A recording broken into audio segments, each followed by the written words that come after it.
Hey, everybody, welcome back to Roosters on Olentangy River Road in beautiful Columbus, Ohio. It's the first week of August. We think we'd just be talking solely about football. Yeah. But we're not. We're going to have a fun, casual conversation anyway here at Roosters. That's Anthony Schlegel attacking and dominating the mac and cheese bites. Doug Worthington in the building right there. And Justin Zwick got the normal crew for us as we try and get ready. Training camp supposed to start on Friday. The Big Ten says last week, well, we're not sure yet.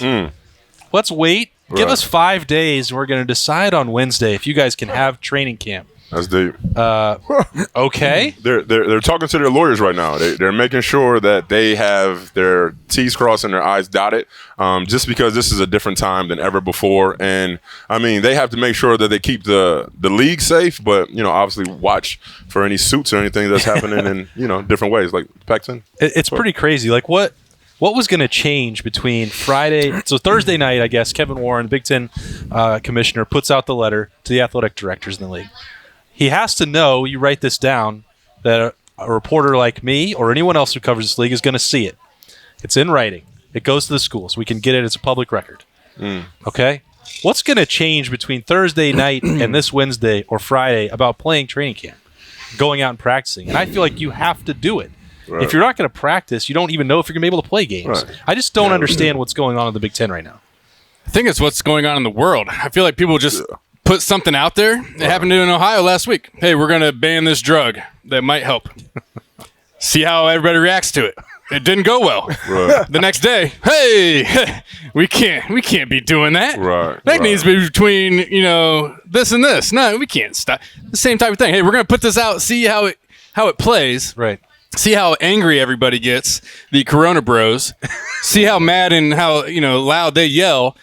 And then if we need to bring it back a little bit, we will on Wednesday. If not, hey, let's go full steam ahead. I just feel like, there's just so much unknown. People just throw stuff out there now and just see what happens and see how everybody takes it. And nobody's really that pissed off about it. They kind of slide it on through and continue as business, normal. I think part of it, if it was just like a PR play to say, hey, it's still an option that we might not play, right? Which I think was probably the point to prepare. We might pull the plug.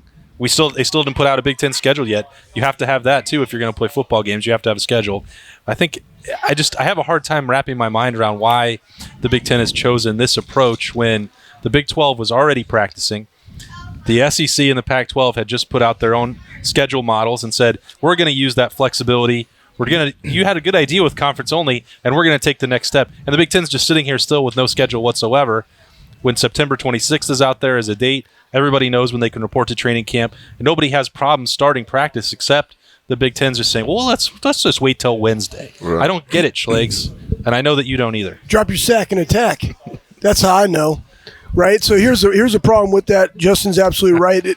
Our state just came out and said like, "Hey, we're not going to have football," and then one day later we got football back. Right, and here's we talked to our lawyers and we're all good now. Well, I mean, again, like part of that was because of the schools and the liability of losing their insurance by a recommendation on people that are on a board, right, of which have no practical experience or in the hospitals or knowing what's going on with COVID.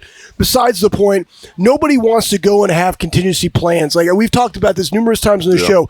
Nobody just wants to come out and say, hey, listen, we're optimistic about having football. Here's our start date. Here's how we're going to do it. Here are the protocols that the NFL is using, that the NBA has used, that hockey is using. Again, hockey's been in phase 4 now, 0 COVID tests. Again, they're in a bubble and they're playing in remote cities, but you can still have the pods like our high school coaches have been doing all summer long, right? You got a JV pod, a varsity pod, 1s and 2s of both sides of the ball, together, right, to limit, if there was some type of spread. But at the end of the day, everybody's been doing that.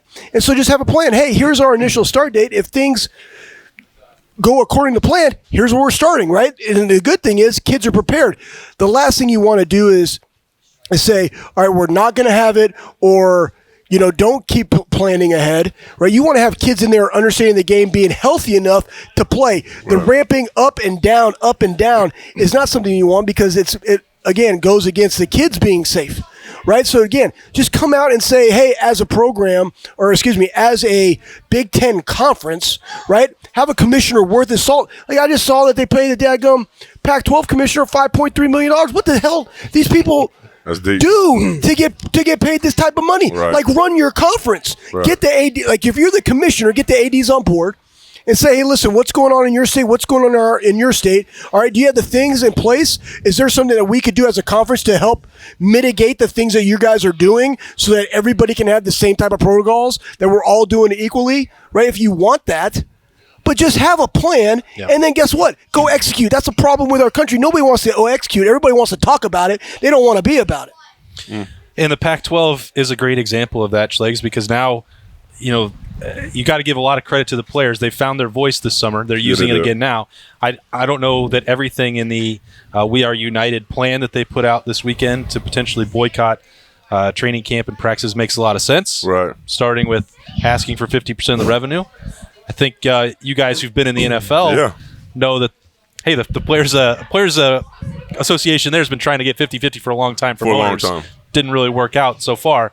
I mean, that's a big ask. Now, other things that they want to fight for, great. Right. COVID protection, 6 years, extra scholarship money to come back, health insurance after your career's over, great. Yeah, that's let's do that.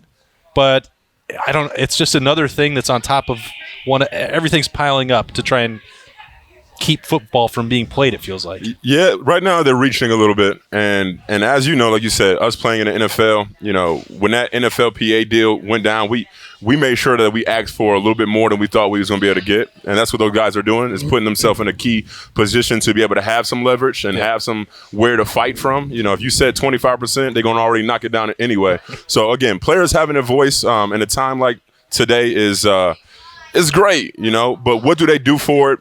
How much are they listened to? They're starting the conversation. Just like the guy from UConn was the guy that said he wasn't getting no food. I think it was Shabazz or something like that. He said, I didn't eat, a couple weeks before the NCAA tournament. And look how all these scholarship athletes got a bunch of just extra food and extra money for the program.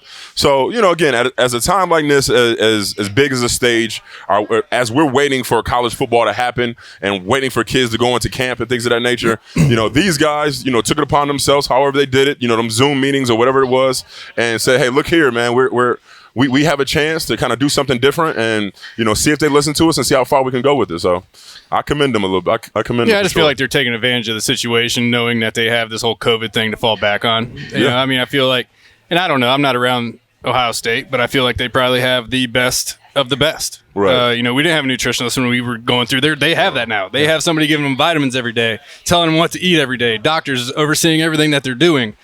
So I find it kind of interesting that Pac12 players are saying, hey, we don't have these things in place. Like, what are they doing out there? Right. They don't have that stuff as well. They don't have that support system out there. So I feel like they're just trying to hold people's feet to the fire 2 weeks before season starts. Yeah. Oh, we're going to do this now. We want 50%. It seems a little... Well, it gets a conversation going. It gets it going, but it doesn't come across to me as a legitimate gripe. I understand what you're saying. You're supposed to start the dialogue because we've already been moving that way with trademark and licensing, right? In your likeness. Yeah. Which is done, though, right? I mean, that's coming. It's coming, but again, people want it faster. And, that's the NCAA. That's the ADs that get together that work in this country about like facilitating that, because there's a lot of questions about that, right? Like, who's going to be doing the image and likeness, right? Like, who's going to be doing it? How's the money going to go to the student athlete, right? Because it's guess what? It's not going to be fair across the team board, right? So let's get into some of the asks, because there's some of them like I 100%. And again, we're talking about social injustice. Well, what money are you going to use for social injustice, and where's it going to go? Like, that's my biggest thing. Like, if you go back and you look at the swine epidemic that we had in our country, states were using up their stockpiles of things, right? The government then gives them money to replenish their stock. Well, some states are like, you know what? We're going to use it on solar panels. We're going to use it here. You have the right to go use it however you want, but you should have spent it in the area which you just used it, right? But you chose to do something different. So let's talk about social injustice a little bit, because that's what they said. The biggest thing to me when I look at social injustice, besides police brutality or whatever they mention, and again, I'm one that is do not defund the police. We need police, but there also needs to be accountability and more training. More training. Right? More to support the men and women that serve us.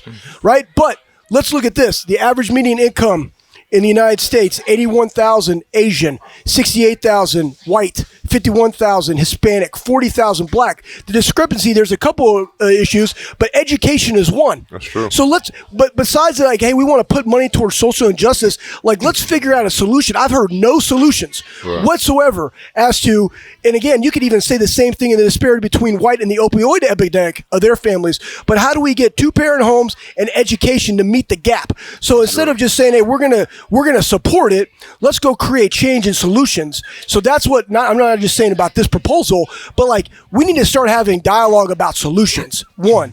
2, let's talk about the 50-50 revenue. It's a business. Like nobody goes to the NFL or comes to college already developed. Doug Worthington, I saw your flashback picture of when you were in high school, right? Now Doug's an anomaly here, people, because Doug is a freak of nature.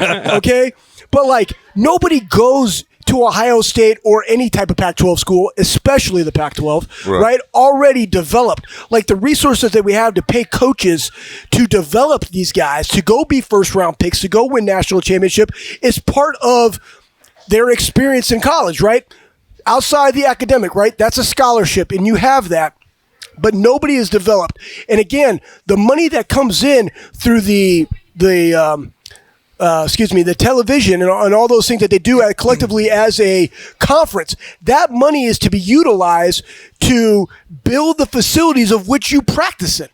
Because again, there's probably 10 schools in America, their athletic departments are in the black, and we're fortunate enough to have one here at Ohio State. Other than that, the university is flipping the bill, right, as an experience. So that being said, the revenue sharing will never be there, right? Because again, if you say equally, they all are worth $1 million. And you brought up that Justin Fields was worth $3 million.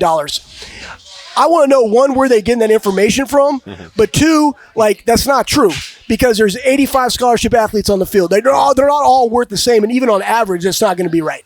Right. But that being said, there's other ways, right? There is the medical and we've had teammates that have had suicide or people that have mental disabilities as they get through, or job placement. Like that could be in there. Healthcare, that could be there. Make it a 6-year. And I like the 6-year thing because if we really want to produce generational wealth for student athletes that predominantly are African American, get them a master's degree, which is a 6-year program, right? So I like those type of things because now we're giving back into the people that want to go get it, and we're giving them the resources to go do it, right? So there's some things I really liked. There's other things that I don't like when they flash the big of a number, and I negotiate all the time, but like it's got to be concise and to the point of what we're trying to get. We're trying to get safe working conditions to go play college football. That's number 1. Number 2, we need to look at how our scholarships are, the things that we're receiving. We need to get more in depth on the image and likeness, right? And then we need to think about how can we set ourselves up for success because, listen, 3% of their team is going to the NFL. Probably 15% of the Buckeyes, right? Like that's the reality. So they need to go be a pro in something else. Let's let the education do that. Well said.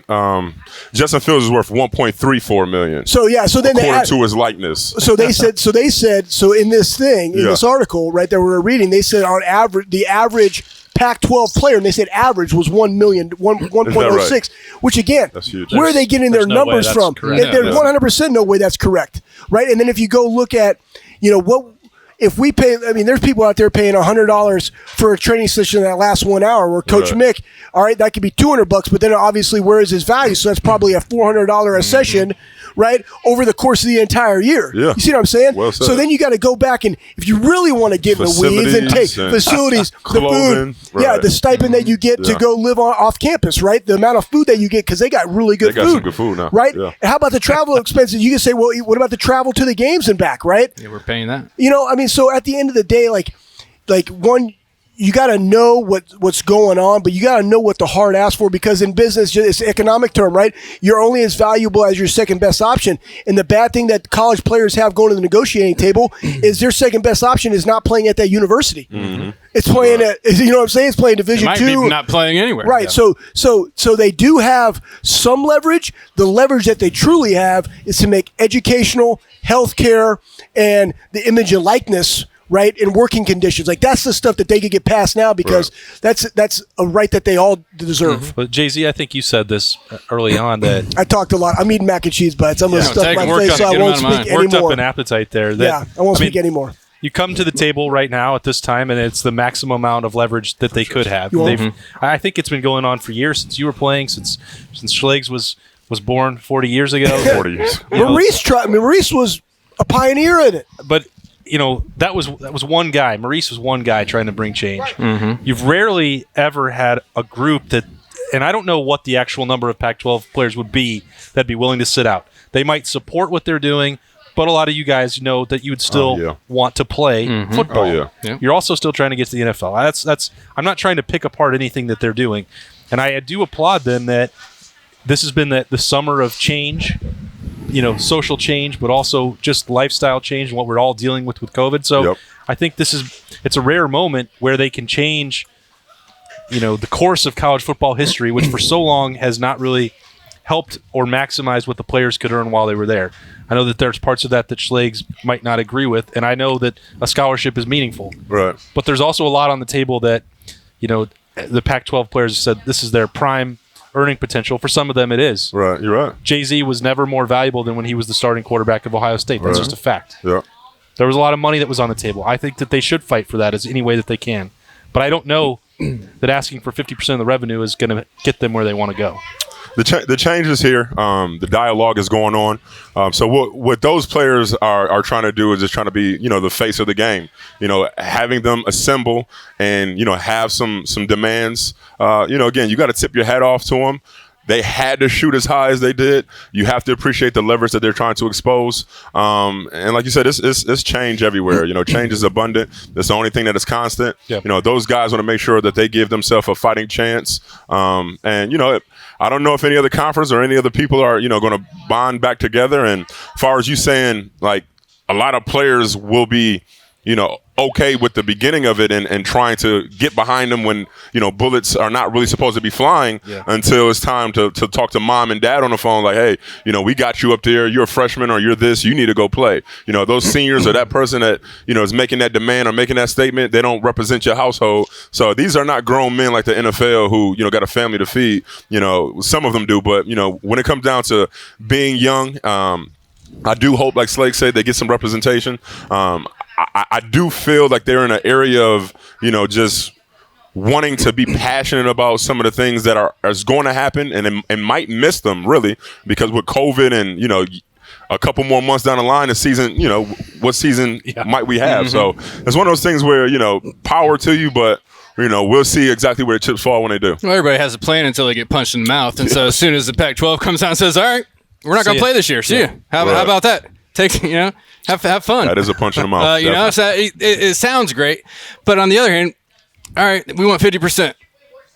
We want that 50% to go towards this, to go towards that. Not in my pocket. Yeah. We really want to make a change here. We want to start setting up things to help make that change throughout. It kind of just seems like, hey, we want to be paid and we want to be paid now or we're not going to play. Yeah. That's where it kind of loses me. Like, you want to make change or you want to get behind, everything that's going on this summer and really kind of use your platform to help all of that.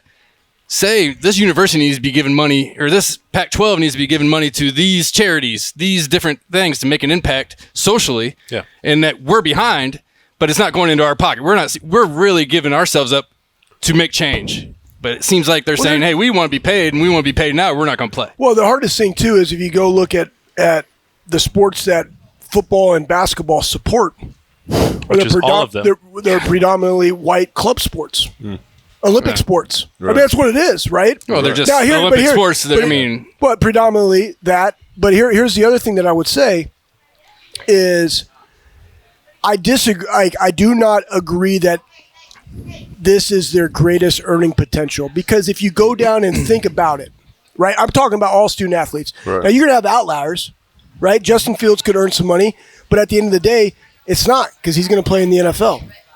But if you go look at all of us here while we were here, and we've all done signings in this community, we know the value, because we also live in a community where there's abundance of former Buckeyes, right? And though on the field, not all stats are created equal, what I found is it's the people that have the high GSF that are very personable that get brought back. And there's a lot of our brothers that aren't like that. And so they don't get asked. And so that being said, if you just say a college tuition is 25, let's just say the coaching they receive is 25, that's 50, right? Some of the room and board and all the food, let's say that's 25. You're looking at 75 grand just for that year. That's a lot, right? But with that college degree, potentially a master's degree, your greatest years are ahead of you for the long haul, not just the short term. And I think that's where we all get caught up is in the immediate short term. And the college football game is one to where there's only like 1,600 people. Is that right, in the NFL? Yeah.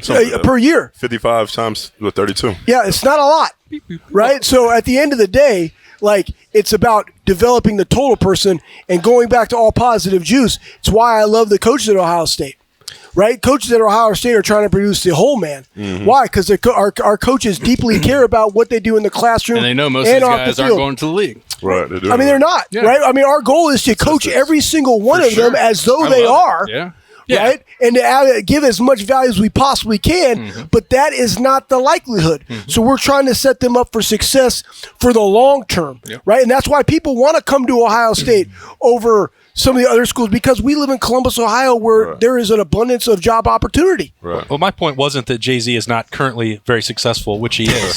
He's a great person, but his marketability. Let's say maybe I phrased it wrong when I say that JayZ is not valuable. I like your marketability. But his marketability Sorry, I'm with you. was the most potential that he ever had in terms of marketing himself was those years that he was the starting quarterback. Cardale Jones.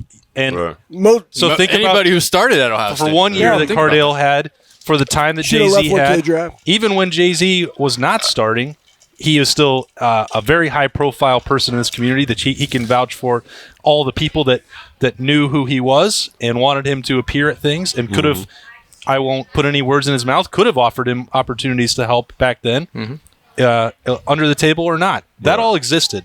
Right. I want all that stuff to be above the table. If JayZ was going to get paid $15,000 for a Twitter post, great. Yeah. If he's going to appear at Buyers Auto, Roosters, great. Let's go. I think that they should have that opportunity. Mac and cheese bites. But that is all Chevys. That's also all separate from 50% of revenue. Right.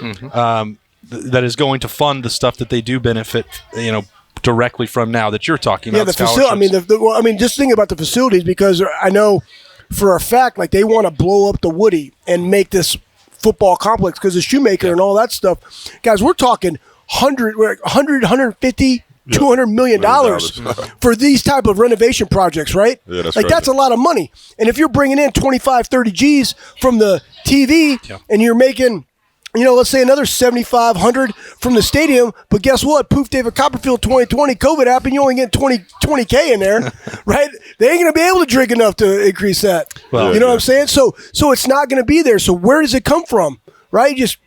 Gene Smith just farts and boom, there's money? No, right? You got people that donate, put their names on different things. Right? It takes time to go do that.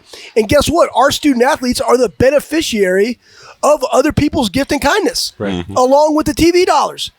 All right, we're going to talk about some football. We're going to take a break first, and then we're going to actually talk about. We've been talking about football the entire time. I know we have. Football's it's life, man.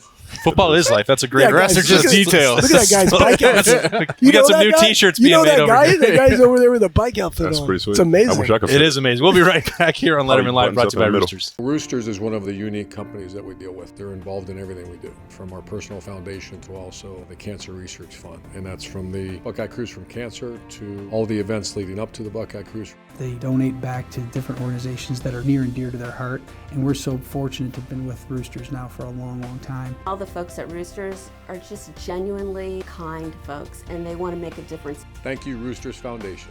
Thank you, Roosters Foundation. Thank you, Roosters Foundation. All right, welcome back to Roosters. This is Lettermen Live. All right, we're going to assume that the Big Ten does the right thing. They are in my playing. opinion. Yeah, they're playing. Play through it. Play through it. Bend your knees, hydrate, flat back, sleep, bend your knees, shin angle, get all that stuff Tag going. and dominate. Like, all right, so they've set by Wednesday that they're going to make that decision. We're going to assume that they do the right thing. You have to make some effort to play, right? That's my stance on that. Yes. And you don't know maybe it's going to be so bad when you start actually tackling each other that we'll look in 2 weeks and say there won't be a season. But you do have to try right now with practice. Right. What have you done the last 2 months that's been building up to this if you didn't think that you were actually going to put on a helmet and go hit and then see if you could play games? I get that they want to send a public signal or whatever. But we're not going to talk any more about that off the field stuff. Okay, we're just good. going to assume that Friday the Buckeyes report and get ready for training camp. Who is the most important guy going into training camp that has the most to prove for these Buckeyes? Where is the area that they need this? Ryan Day D-line. D-line D-line wins championship. All right, right? well, I knew that Doug was going there. I had to. That's my position. That's what I love. Guys like this, I try to affect. Guys like this, I really try to affect. Yep. So it's one of those things where, for me, man, you win up front, man. We got Chase Young. We got the Bosa brothers. You know what I mean? We got Cameron Hayward. We got a plethora of just great defensive linemen. You got to look at what's next. I look at the big guy, Zach Harrison, that I had a chance to actually help out and train a little bit back in his days at Orange.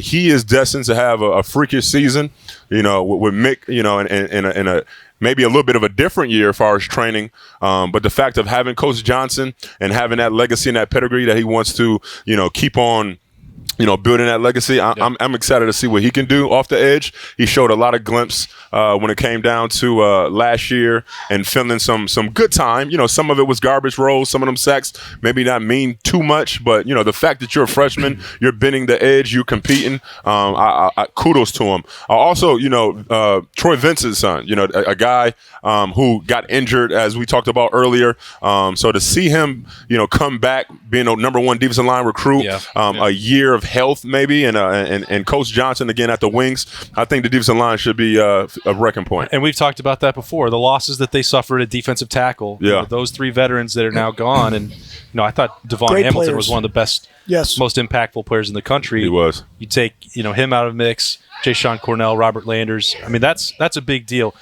And I've said it before, and it does sound crazy. You lose Chase Young, the rushmen are probably going to be fine on the edge. You got Tyreek Smith, Zach Harrison, Jonathan Cooper, Tyler Friday. That's going to be fine. But those guys in the middle, and you bring up a great point there with Teron Vincent. This is the year that he's supposed to be the guy as the number one recruit in the country, your third year in the program. He just hasn't had that chance. Basically injuries derailing the first 2 years, That's tough. Developing year one. He could be a guy that you get into training camp and really show what he can do.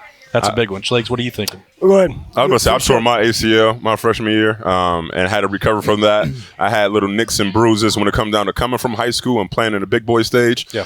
Health is key, and I just hope the kid get healthy and really, show his potential. And I think that's kind of the benefit of COVID. Yeah. Right? Because again, if you think about it, all these guys would have gone through the final winter conditioning. They would have went to spring ball. They didn't have that last push. Right. They had some time to rest, right? Recover their bodies. They're not able to go in there and squat 500-600 pounds. So their bodies got like a little break from the physiological load that they would already have, right? The summer conditioning was modified. Yep.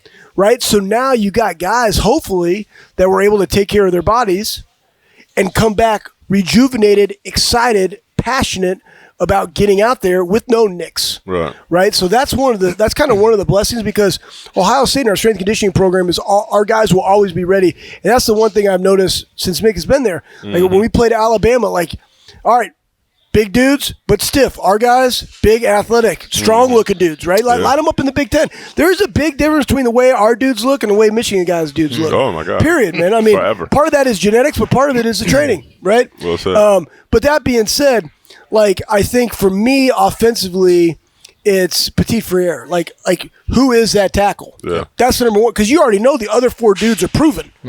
Right? So, and was it, who's the other guard? Harry Miller. Yeah, Harry. I'm good with Harry. I've heard enough about Harry and what he could do that I feel complete confidence. It's, do we have a tackle that has the swag and the tenacity that the rest of our offensive line does, right? Because that's what you want, like one whole group that wants to go knock somebody's junk in the dirt, right? Yeah, you need that. Yeah, so you already hit the D-line. The other thing is running back. Like, who's going to be the dude, right? Are they going to split time? Right? Is it going to be Master Teague? Is it going to be the transfer Sermon? Like, who's it going to be? We already know Justin Phillips is the guy, so I'm not even worried about the wide receivers, but who's going to be that next guy on offense as the running back? The people that I've talked to inside that building down the road are falling all over themselves to talk about Trey Sermon. Is that right? Why? Because my biggest thing is why, when you got to do like Master Teague. Did Teague get hurt? Well, Teague, at the end. Well, you tear your Achilles in March at the running back position. This March? This March. He's shown up in the workout videos. There's been an optimism that he could be ready to go by the start of the season, but I've seen this play out before with an Achilles. Yeah. Tough, yeah. No, you don't want to Tough rush those Moreland, things. Justin Hilliard. I mean, you can get back and play. Are you the same? Are you the same cat? Right. And especially at a position like running back, I just consider me skeptical about that. And even if I wasn't, I still think that Trey Sermon just brings a higher upside to that position. Coming from that Oklahoma offense, I've already seen what he can do as a receiver out of the backfield. The stuff that he can do when he was healthy. He was hurt late last year and missed the end of his career there with the Sooners. But the reviews I've heard from him, and again, it's been limited what he can do, but the maturity that he shows, the physical way he attacks the workouts, there's not going to be an issue learning what to do with the offense. What a lovely, as I said, day in nice Columbus, rain. Ohio. It's Summer real- Rain. it's real Carl talk. Thomas, Summer Rain. I do not own the rights to this music. But I think that Trey Sermon, I have no issues with that. Yeah, the thing with that is you think he's going to be a player. I mean, Yeah. Oklahoma recruits players. I Right, mean, they're for sure. offensive. They put up points, so he's going to be a player. It's going to be the big issue there is going to be, can he stay healthy? Right. Can he be your 3 down back? Yeah. If you need him to be for the entire season, because Master probably isn't going to be, especially with not knowing what's going on with COVID. You're probably not going to try and push him to be ready to rock. That's So a good point. can the new guy hold up and do everything you're asking him to do for an entire season if it gets to be played? Yeah. I think that's the biggest question on the offensive side for the running backs. I'm more excited, and it's not necessarily a question, but I'm excited to see Justin Fields year 2. Yeah. Ryan Day's first time having a quarterback come back, Yeah. and having that, even though they weren't in meetings together, they were talking. They was communicating. Right. You better believe they Oh, were yeah. zooming, they were doing whiteboards, they were doing everything they could in the offseason. So when Justin Fields comes in camp, I wouldn't be surprised if Days is like, run this. Right, yeah, Go get do it it. going. Run your practice. These are the situations we're in. Call your plays. What do you like? What are we doing here? As an offense. And I'm excited to see that. Before everything got shut down, we were all about these wide receivers, boy. I know. We were all about it. Be hard. Wanted to What's see up? them. Spring ball. We're going to Yeah. see what these young guys can do. For sure. Even though we already have Yeah. Garrett Wilson and Olave. Yeah. But Right. we wanted to see. So I'm excited for that, to get these young guys in there and Get 'em start running. pushing these older guys that have been around and learning from them and really what it's like to be an Ohio State wide receiver. I think the offensive side of the ball, man, I think it's going to be exciting this year. And JayZ, the other thing we were talking about way back in March before things went haywire, CJ Stroud and Jack Miller are already starting the competition to replace Justin Fields. And we've had, I'm not suggesting this is happening whatsoever for Justin Fields, but there's already been one NFL prospect that's said, I'm opting out of this year. That's huge. I don't think it'll happen at Right. Ohio State, but you're either an injury away or next spring from the next guy needing to take over for Fields. And Stroud and Miller enrolled early to get a jump on that, and they got 3 practices and then they went home. So this training camp for them is huge as well because, Gunnar Hoke, if he's the guy that's number 2 going into the start of the season, that's fine, but he's not going to be around for long, and he doesn't have the same potential that these 2 guys have. Yeah. So how quickly do they get up to speed? Well, that's the tough thing. I mean, I think those young quarterbacks probably miss the most from spring ball because you graduate early, so you can say, I want to go through spring ball. Yeah. I want to see what this is all about at this next level. And poof, David Copperfield is gone. Did I use that right? whoa.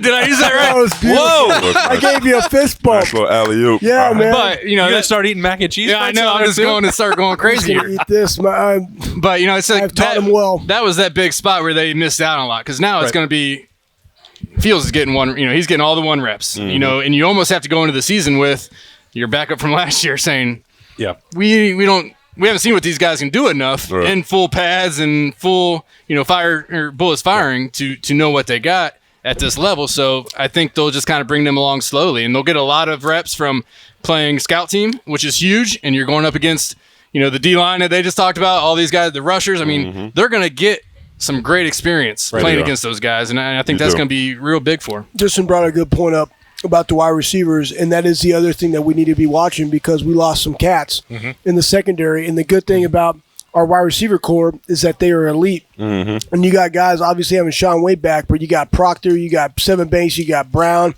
Was it Chavos? Legend Cavazos. I like Chavos tacos. Cavazos? Cavazos, yeah. Cavazos tacos sound good too. Yeah, they do. Yeah, I could do Marketing. that. Choco What's that? taco. Another marketing Yeah, Choco deal. Taco. Name, images I like used to this. eat Choco Tacos all the time I at believe school. it. Yeah, Bluebell ice cream sandwiches. Anyways, but yeah, and Hooker, those are that's the group that one, having Kerry Combs back, you already know that they're going to be well coached. Well said, yeah. But I want to see the competition because going against those wide receivers, a guy that's fiery like Kerry, right? I want to see their development. And what we didn't get to see was where were they after spring ball because they weren't going to be at that wide receiver level. It's a lot easier, I think, to play wide receiver than it is DB covering them, right? Especially when you're trying to learn new systems, right? I'm running around. I know what I'm running. I just got to catch the ball. I know my points. I know where I need to be. These guys don't, right? So they got to play fundamentals and technique, right, while they're learning the defense. So that being said, because I would have thought after spring football, this would have been the group that needed to have the biggest jump going into fall camp, right? But we didn't get to see that. And they probably don't get to play against a lot of other wide receivers and get that real one-on-one type work. So that's the group. If this defense is going to return to prominence like it did last year and being a top 5 defense, this is the group that's going to have to step up because it was because of that secondary that gave an extra half second to a second for those guys to get home. Right? Now that they're gone, 2 first-round draft pick corners. Now that they're gone, right, they got to step up or the rush won't ever be able to get there because they'll be able to hit quick hitters all the time. Hey, it's nice to have, top 5 year after year recruits, right? I mean, we just got a plethora of this great athletes that we're just waiting to spawn into something. The biggest thing about this season, when we have the season, I want this season.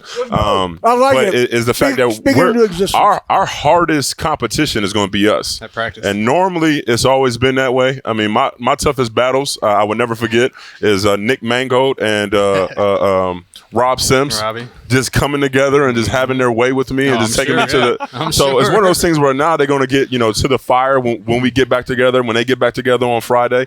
So I'm excited to see what these guys do. It's an exciting time.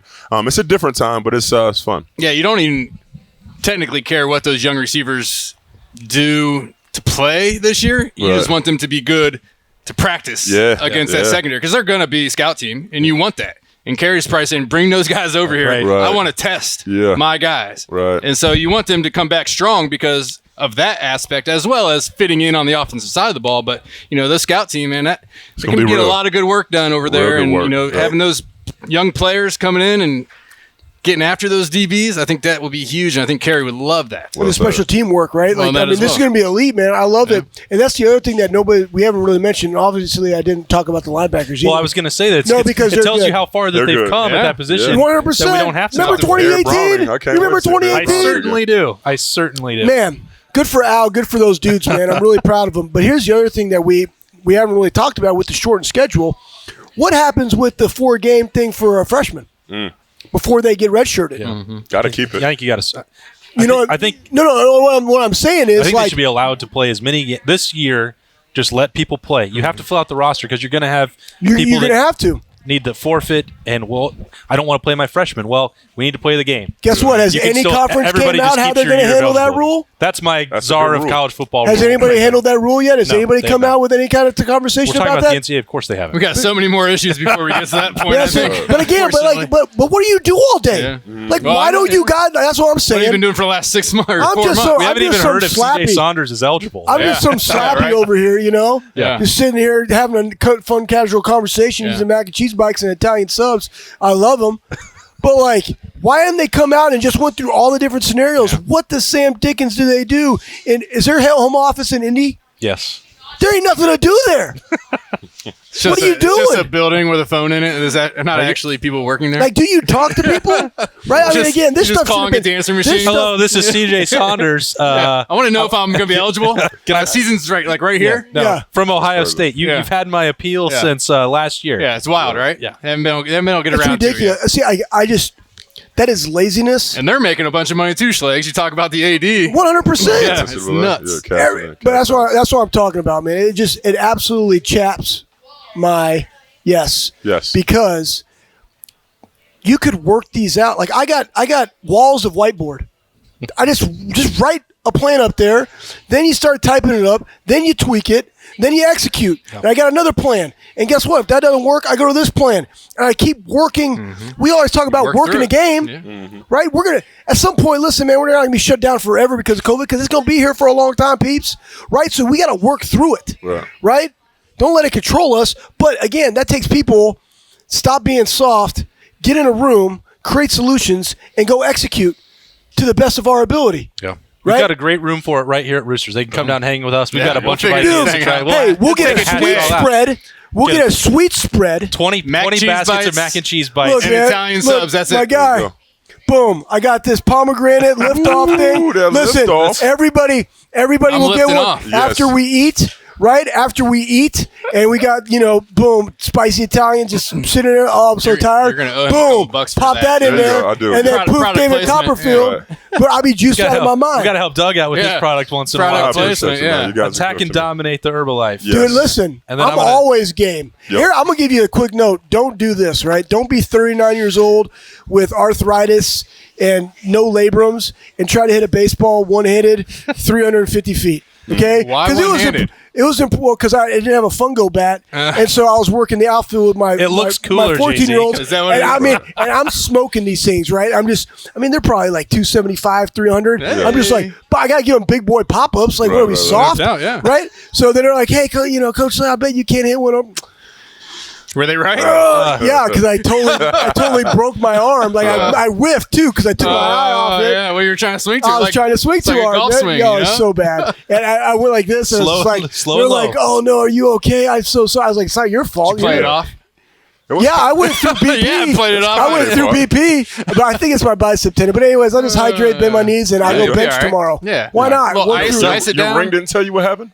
No, it tells me when I'm Right, sleeping. it gives you like a full, something's wrong with red your alert. arm. Red alert. It did. starts It going did. off. Well, the past couple of nights it says Torn like, muscle. it said like pay attention to your sleep. It's like you are restless. You're hurt, Yeah. man. Because I'm moving around and Ah, yeah, it's all right, man. Go Bucks. Yeah, go Bucks, baby. Yeah, be cancer. Pack and There you go. dominate. All right, he could tell that I was wrapping up the show, but he had to get that Yeah. in there. Yeah, wait, you guys like those stories? No, What we are you talking gotta. about? Hey, I'm glad that he I see did. it in the comments every week, Schlegs. They love them. It's always better when I lose control at the end. Yeah. There you go. This has been Letterman Live. goodness. That is Schlegel, Anthony Schlegel, Doug Worthington, JayZ, Justin Zwick. I am just Austin Ward. We'll be back here next week, and we're going to be talking about what happened that first weekend of training camp for the Buckeyes. I guarantee it. No, I can't guarantee that. I just hope that it We hope. happens. All right, we'll see you next week. Bye.